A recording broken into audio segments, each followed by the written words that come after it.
The legend lives on from the Chippewa on down of the big lake they call Gitchagumi.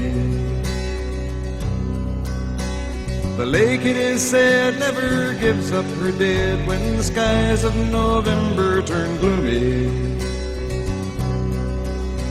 With a load of iron ore, 26,000 tons more than the Ed Fitzgerald weighed empty. That good ship and true was a bone to be chewed when the gales of November came early.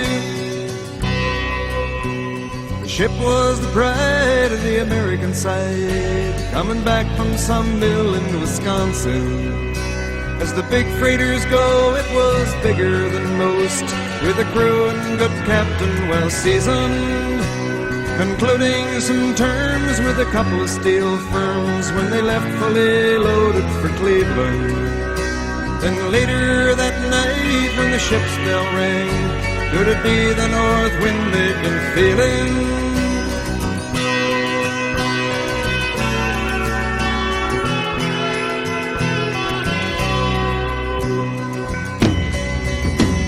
The wind in the wires made a tattletale sound when the wave broke over the railing. And every man knew, as the captain did too, 'twas the witch of November come stealing. The dawn came late and the breakfast had to wait when the gales of November came slashing. When afternoon came, it was freezing rain in the face of a hurricane west wind.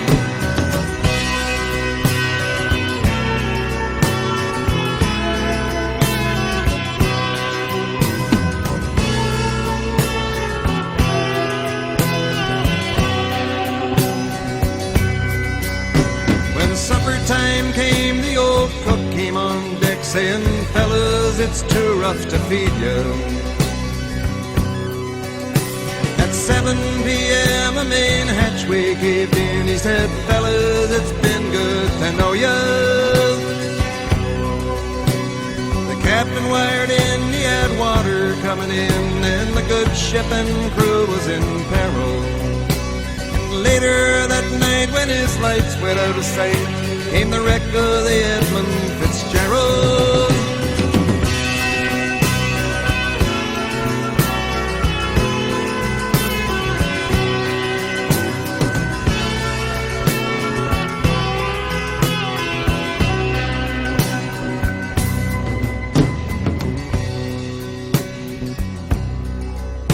Does anyone know where the love of God goes when the waves turn the minutes to hours? The searchers all say they'd have made Whitefish Bay if they'd put 15 more miles behind her. They might have split up or they might have capsized. They may have broke deep and took water. And all that remains is the faces and the names of the wives and the sons and the daughters.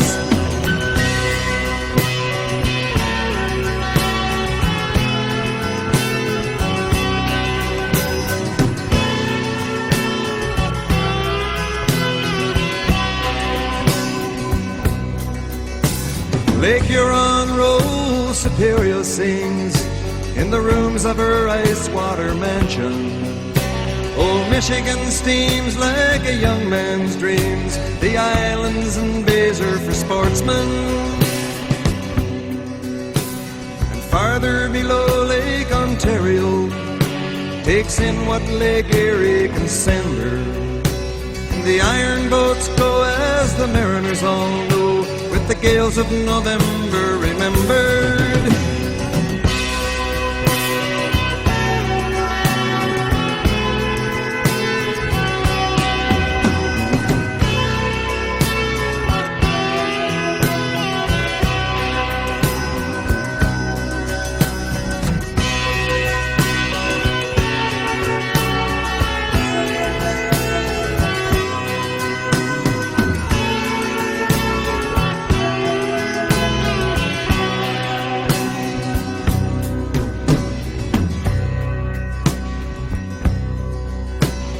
the musty old hall in Detroit they prayed in the Maritime Sailors Cathedral.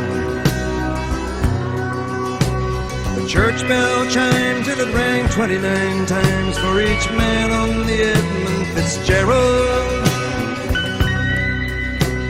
The legend lives on from the Chippewa down of the big lake they call Gitchagumi.